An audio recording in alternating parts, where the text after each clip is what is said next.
Voici la première chose. Garde en éveil les choses qui marchent en toi. Lorsque tu ne sais plus rien faire, garde en éveil les choses qui marchent en toi. Fais le bilan de ta vie et tu te rendras compte que tu as quelque chose parce que tout homme a quelque chose. Lorsque, bien aimé, les femmes ont un problème pour nourrir leurs enfants, elles vont toujours dans le frigo ou elles vont dans le magasin pour voir ce qu'elles ont.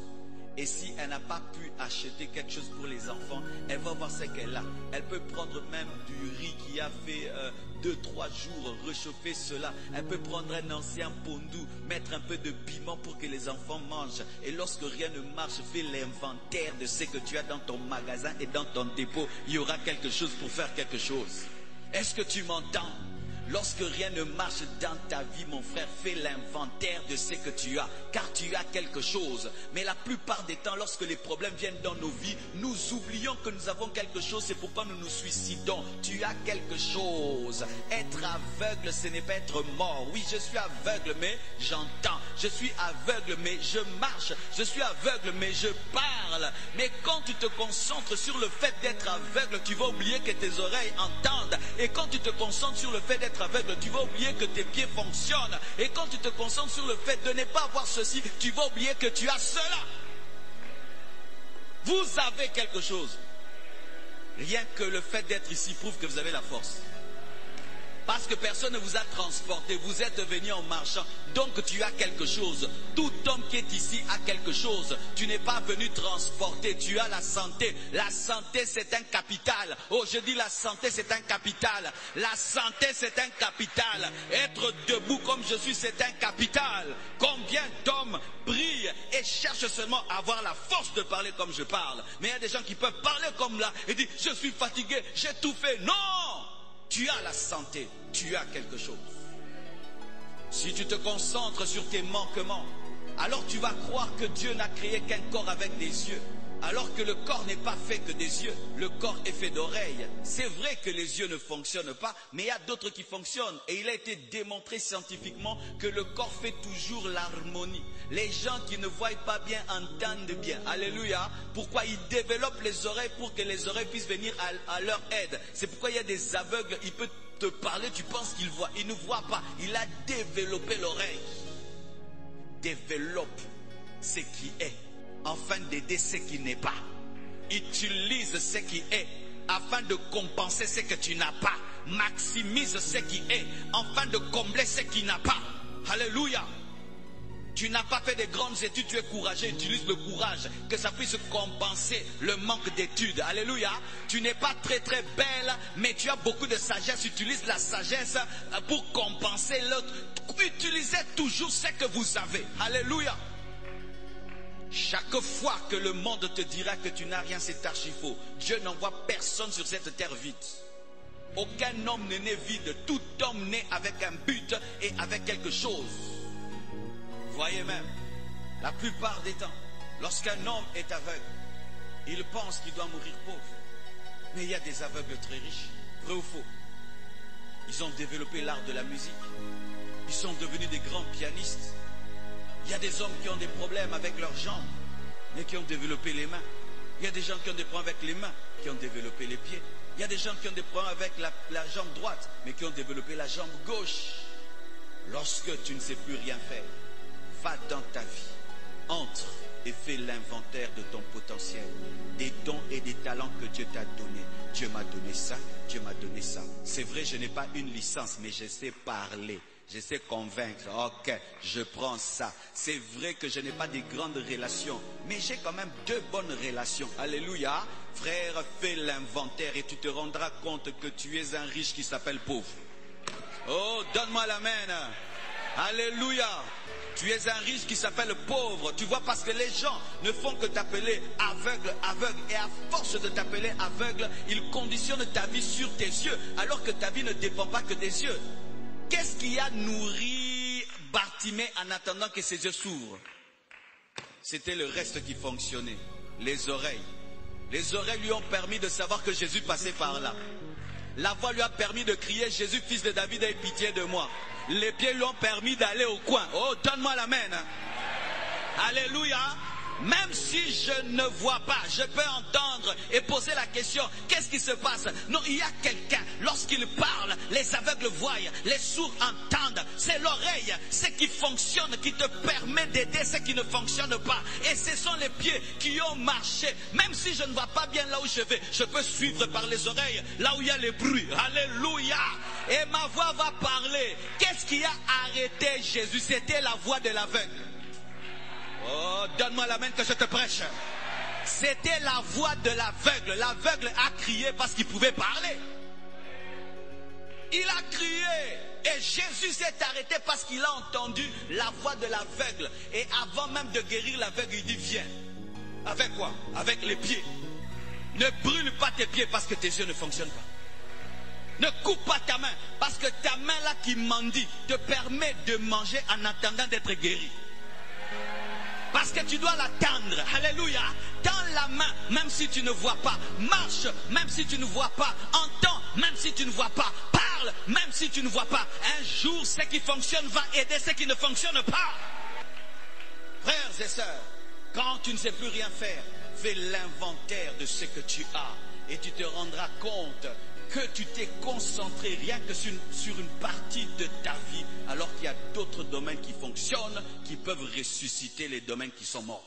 Il a entendu avec l'oreille, qu'il a continué à utiliser. Il a posé des questions avec la bouche, qu'il a continué à utiliser. Il a tendu la main, avec la main qu'il a continué à utiliser pour manger, en attendant que Jésus-Christ se passe par là. Bien-aimé, fais dans ta vie ce qu'on appelle opération survie. Alléluia. Opération survie, c'est comme la manne du désert. On ne te donne pas pour que tu dises c'est bon. On te donne pour que tu puisses arriver. Alléluia.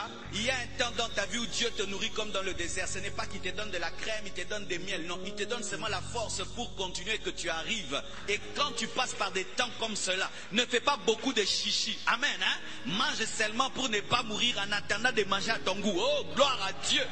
La Bible nous dit qu'ils avaient des vêtements qui grandissaient avec eux. Imagine frère, tu avais 10 ans, les vêtements 10 ans. Tu as 20 ans, les vêtements 20 ans. Tu vas aimer un tel vêtement? Non, tu le portes seulement pour couvrir la nudité. Mais tu n'es pas habillé à ton goût, tu es habillé au goût de Dieu. Il y a des temps dans la vie, frère, tu portes seulement la chaussure pour la porter, pour que seulement les pieds ne se voient pas. Mais tu regardes la chaussure et t'énerve, mais porte-la pour aller chercher le boulot. Porte la veste là, même si tu ne l'aimes pas.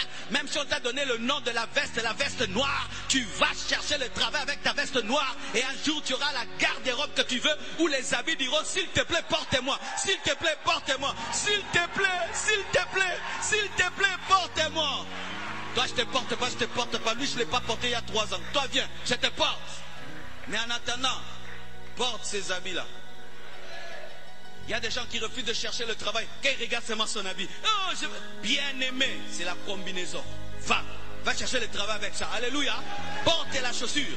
Et je sais ce que je dis. Moi, je prêchais ici avec une chaussure qui était brune et puis elle était abîmée. J'ai peint la chaussure en noir. J'ai prêché avec. Un jour, l'ancienne couleur est sortie. Je suis encore allé auprès du menuisier, du cordonnier. Il a arrangé. Je suis venu prêcher encore. Un jour, quelqu'un m'amène à Bruxelles. Il me dit, pasteur, entre dans le magasin. Qu'est-ce que tu veux? Si seulement je regarde une chaussure, je te l'achète. Je regarde comme ça, je te l'achète. Je regarde comme ça. J'avais des chaussures toutes blanches qui ne se concordaient à aucun de mes vêtements. Mais je les portais et je vous regarde. Même si je sais que vous regardez mes chaussures, moi je vous prêche. Ne te suicide pas. Ne te suicide pas. Ne te suicide pas. Utilise ce que tu as. Utilise ce que tu as. Utilise ce que tu as. En utilisant ce qu'il avait, il pouvait survivre. Il est mendiant, mais il a la force pour se lever un jour, la force pour crier un jour. De peur que Jésus-Christ passe par là, tu n'as pas la force de crier. Pourquoi? Tu avais refusé de survivre. Ceux qui ont refusé de manger la manne, qui ont refusé de manger cette nourriture-là, n'ont pas mangé le lait, le miel. Il y a un temps dans la vie, vous mangez le riz, mange ça bien. Alléluia, mange ça bien. Mange ça bien. Et des vitamines, des riz et des pondous. Mange ça en attendant de manger à ton goût l'entrée, les desserts et tout là. Mais en attendant, mange ça. Et puis tu sors là, tu sors. Je sais ce que je dis, je l'ai fait. Tu bois du thé, beaucoup de thé. Un petit type, tu viens prêcher. Mais toi-même, tu sais que tu es rempli de thé. Ne pas mourir était mon but. Je ne mourrai pas. Je vais tenir. Je vais tenir.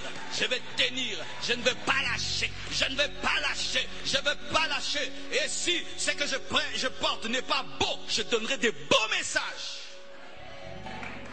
Pourquoi tu es en train de tuer ton oreille parce que tu ne vois pas? Pourquoi tu es en train de tuer tes pieds parce que tu ne vois pas? C'est vrai que tu es aveugle, mais tu marches. C'est vrai que tu es aveugle, mais tu entends. C'est vrai que dans tel domaine de ta vie, tu n'as pas ce que tu veux. Mais regarde cet autre domaine-là. Tu vas voir que Dieu t'a béni.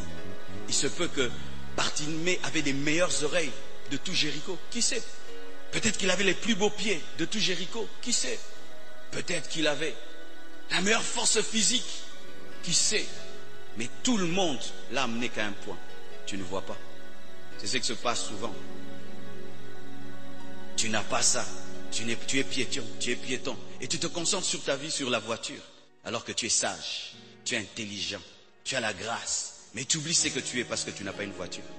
Tu n'as pas d'enfant, tu n'as pas d'enfant, tu n'as pas d'enfant, tu n'as pas d'enfant. Et tu concentres toute ta vie sur le fait que tu n'as pas d'enfant.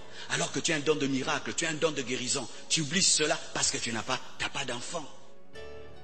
Un piège de l'ennemi t'amène à te concentrer que sur les yeux et tu oublies les oreilles qui peuvent t'aider à avoir les yeux un jour. Tous ceux qui étaient dans la foule voyaient, personne ne criait. Mais Bartimée, lui, ne voyait pas, il a crié. Et lorsqu'on l'empêchait de crier, il a crié davantage pour dire, moi je ne vois pas le Jésus là, vous le voyez, vous voulez me calmer, moi qui ne le vois pas, moi aussi je le verrai. Bien aimé, que personne ne t'empêche de crier, que personne ne t'empêche de prier, que personne ne t'empêche de prier. Frères et sœurs, je me souviens, lorsque j'étais en train de chercher Dieu, et des fois, tu es en train de prier toute la nuit et ça dérange la maison, ton père te dit, Marcelo, arrête de prier, tu me déranges. Ah, je dois déranger Dieu, je connais mon appel. Mais aujourd'hui, celui qui dérangeait est devenu une source de bénédiction. Celui qui dérangeait est devenu une source de bénédiction.